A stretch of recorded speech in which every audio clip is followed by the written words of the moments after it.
boys, bitch, you better bow down. Crowd just wanna hear the show, start the countdown. Don't be messing around, we ain't chasing no clout. Better shut your ass up before we put your ass down. Might get lumped up, taking verbal bumps, chump. We don't ever bite tongues, always keeping it a buck. Dan, Joe, and Will, they gon' change the game. Bump Boys podcast, it'll melt your brain. Y'all don't wanna see the flame, so don't spark the match. We like rookie Kurt Angle, make your ankle snap. Three amigos like Eddie, but don't lie, you steal. Only cheat when we gotta, but to win we will. Mike skills like Dusty, but go hard like Brock. I'm a stunner like Austin, dropping elbows like Mach. Y'all don't wanna see the finish, cause it's us on top. 1, 2, 3, get the V and get a warrior pop. Yo! Hey guys, this is Joe from the Bump Boys. I got Dan and Will here. Boys, say hello. What's up? All right. What's going on, guys? And today we're going to do a Hold on, motherfucker. Let me introduce myself. Mr. _ Wilbur 95.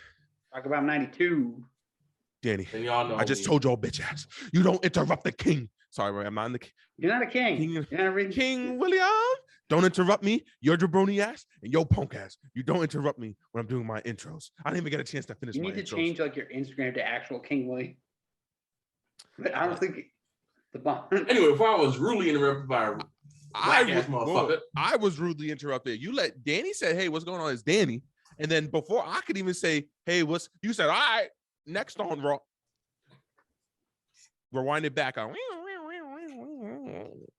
right, but anyway, continue, Joe. Before I was rudely interrupted. For you were really interrupted. Today we're gonna do a quick 5 to 10 minute review of Raw. Will already took up a quarter of that. Sorry about that, people. Anyway, let's just jump right down into it. We're not gonna be talking about everything today. Let's go over some just quick notes. We get the show opening up with Brock and Heyman having a promo. Basically, Heyman saying Brock's not going to be making it to WrestleMania for title versus title. Danny, how you feel about that promo? How that went? I thought it was really good. Who would have thought that in 2022 you'd have Brock as a freaking over with the whole crowd chanting Suplex City? That man is having the time of his life and interacting with the crowd too. You know, he had the little child, the little Timmy was in the audience, and then was pumping his chest, and then Brock took his hand. I was like, "You can't do that, Brock. It's 2022. Can't be grabbing the children like that." And he took his hand and said, "Smack my belt, boy. Smack my belt. Burp the belt." But it was nice to see, Brock interacting. It was crazy is Brock doesn't have to say much, but what he says, it's such a difference. If you look at like Goldberg, Bobby Lashley, and Brock, when Brock actually talks, like there's sometimes where he does like stumble, but he hasn't done it in a while. So it actually shows like you don't have to say much. Just make sure you're pronounced with your words. Like for the last 2 months, he's been there a lot. Yeah, I think he's having a good. I think I was watching the Pat McAfee show. So the way like Brock operates is he needs like time off sometimes. So like he'll like need to like decompress and then he'll be ready to go back. That's why he said he does a lot of the part-timing kind of stuff. Mm-hmm. He looks like he's having fun. He looks like he's having the most fun he's had in a long time. So. It's pretty interesting to see him in the next couple of weeks. And he's doing like 2 shows a week now. He's probably going to do one. Yeah, another thing that people say about Brock, too, is if he's invested in the storyline, he will take his time. He will break his contract and be like, hey, I'll hop on a couple more episodes if he's truly invested in the thing. And he's been very invested in Roman Reigns. And he'll improv, too. Like he had the improv with the he wasn't supposed to break out of the Elimination Chamber like that. They were supposed to let them continue wrestling for another 5 minutes. Even though I don't think that's because I feel like you see the circle like that they cut out, but Brock kicked. I feel like that was supposed to be a spot, but Brock kicked out of it and was like, "No, fuck this shit. I'm heading in. I'm ready to." He was feeling the energy of the crowd. So they buried like Styles, Riddle, and freaking and Rollins all in like a total of like 3 minutes. They did, but in this Raw, as we go over this review, this Raw, we'll be able to see that they technically started to rise up, going to get higher and higher. Okay, so then Heyman came out and told him, Bobby's not clear from concussion protocol. You will defend it against someone else in Madison Square Garden in 2 weeks on Saturday. I don't know what this pay-per-view is because I'm very confused. Or is this like a It's a go home show. It's the go home show, I believe. For like, so it's like not the Raw go home. I heard it's not a pay-per-view. I heard it's just a go-home show. It's like a special. Madison Square Garden show. Yeah, you know what? This sounds weird. I know we have to move on. I feel like if this is a good time, if it's going to be at Madison Square Garden, to do like a old school theme, just a special. I feel like that's what they might do. They might do like an old school theme. Okay. And it'll be like a special event. AEW did this couple weeks with Battle of the Belts. Mm-hmm. So I think it's something like that. And then then Brock said, "Oh, I'll see you Friday." So he's gonna be on SmackDown to talk to the little tribal chief. And then I think next, let's go on to a big portion of tonight's show was dedicated to Finn Bálor. He posted big tonight. Yes, we had the return of Finn Bálor. We had Finn Bálor and Tommaso Ciampa with the Dirty Dogs. Then we had Finn Bálor being announced as Damian Priest's next challenger for the U.S. title next week. So it was a very heavy night for Finn Bálor. You got to build him up so that way Damian Priest can chop him down. WWE does this to us all the time. So I don't have high hopes for it, to be honest, because you kind of think about it. You put Finn just came back. He got he got his first win. So what's going to happen next week is he needs to beat Damian Priest. And if he loses to Damian Priest, it's just the same. It's the same cycle. Yeah. So I'm not putting much into it, to be honest. Yeah. Like I said, they're just building up Finn so Damian can just chop him down. And Damian was horrible on the mic. Holy shit. I don't like his new theme either. His new entrance. I don't. So yeah. He just, I don't know. Like they broke. How the hell did they break that so quickly? They had it perfect. And hey, it looks like Dr. Facilier from the Princess and the Frog. That's what I'm gonna say. That's what Yep. All right. Next segment we have Miz TV. Miz comes out, hypes up his I love this segment. I love it. I love this segment. All right, 1 second, man. Okay. We got the Mysterios coming out to confront him. He teases the whole Cody Rhodes things, but of course swerves us. We're gonna get Logan Paul and the Miz versus the Mysterios at WrestleMania. How did you guys feel about that segment? Danny, you said you loved it. So let's hear. I loved it because I love them teasing, like playing off the crowd, like saying, "Oh, he's dashing. Oh, he comes from a great athletic family background." You knew it was Logan Paul the minute he said, "Oh," when Ray said, "Oh, we don't want that outsider in here." It's like Ray gave it away. But yeah. So we're getting that type of match for WrestleMania. Is there anything else that needs to be said about that? Well, what do you think of that? You think that's a terrible? You can take it or leave it. As long as they're noticing that Logan Paul should be seen as a heel, not a babyface. So give it a thumbs up. You know what I'm saying? Give it a thumbs up.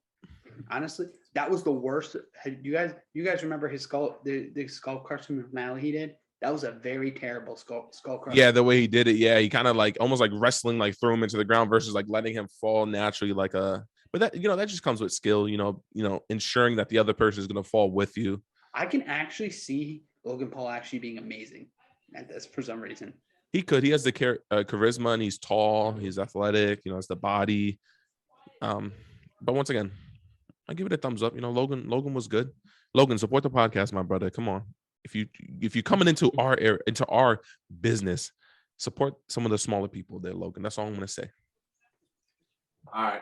Going on from there, we have the Edge Open Challenge for WrestleMania 38. I forget WrestleMania 38. He said his phenomenal talent.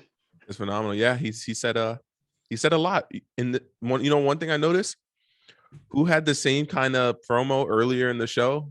Damian Priest, and then who showed him, hey, this is actually how you truly cut a promo, calling somebody out. Yeah, Edge. So I kind of felt like an upshow almost. Kind of felt like Edge upshowed the shit out of Damian Priest because they if you look at their promos, they were basically the same. Like, hey, it's WrestleMania season. Someone face me, someone face me. Mm-hmm. So, but I thought it was good. It's just something about it that I feel like we lost from WWE, where it's just like you could just see Edge's passion and the way he talks, and it's just. It's awesome. So I liked it. Good. Yeah. It's good. And then earlier tonight, Seth Rollins and Kevin Owens get a number one contender match against RK Bro. RK Bro is supposed to fight Alpha Academy 2 weeks from now for the Raw Tag Team titles. And we ended up seeing Seth Rollins and Kevin Owens winning the main event match to make it a triple threat tag team match for the Raw Tag Team titles. I will say this match was really good. I did enjoy it. And there was a couple spots and moments, like, in my opinion, KO was the ring general here. He was putting on the show, and then Randy was he had his moments, and it worked really well with all those men. So those two men shined for me in that match. Oh yeah, it was great. Like, even Seth, like, he's so over with the crowd right now with this character. Like, it's crazy. It's one of those, you gotta love him, but you gotta hate him. You know what I'm saying? It's one of those. I thought the match was really good. They seed planted more of, Randy not being there for Riddle, and Riddle needs the tag. So if you look at a lot of the matches that like RK Bro lost when they had their tag team throughout the last few months, anytime they've lost, it's always been, Randy not being there for the tag. But all right, They're teasing it.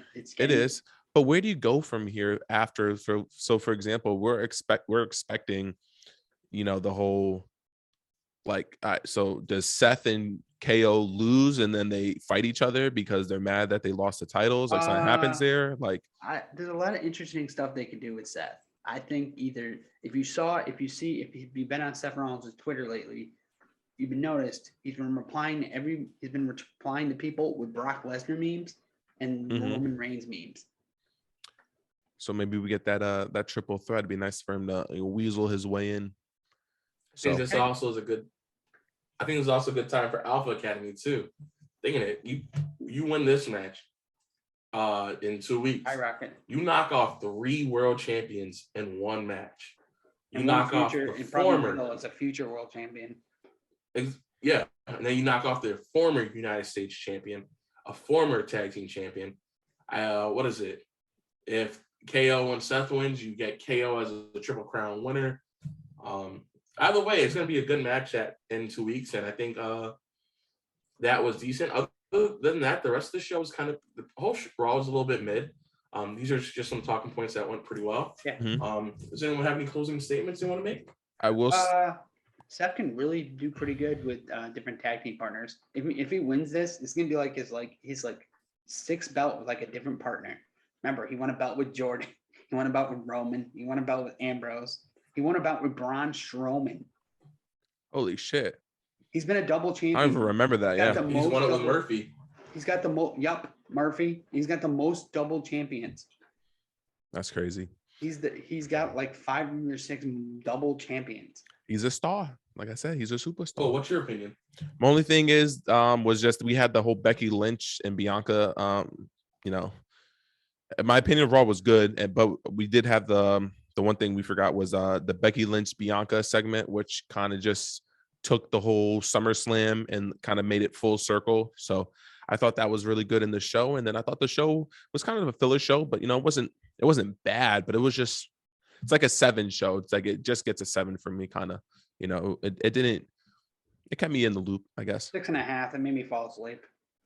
Yeah, that is true. We didn't get it'd be like that sometimes, though. Like last SmackDown, I fell asleep 15 minutes in, and then I woke up and then fell asleep again, and then woke up. It's like 15 minutes left of the show, and I was like, all right, I'm going back to bed. Sorry.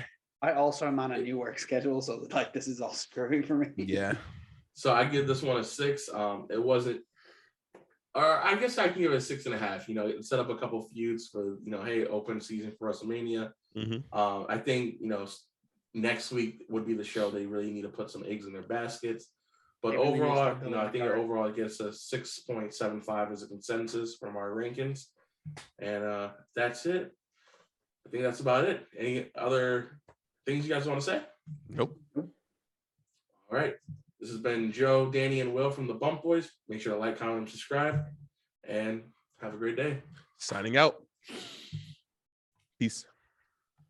Must bid you adieu, a goodbye, mwah, and good night. Oh my God, it's so great. Bang! Yes!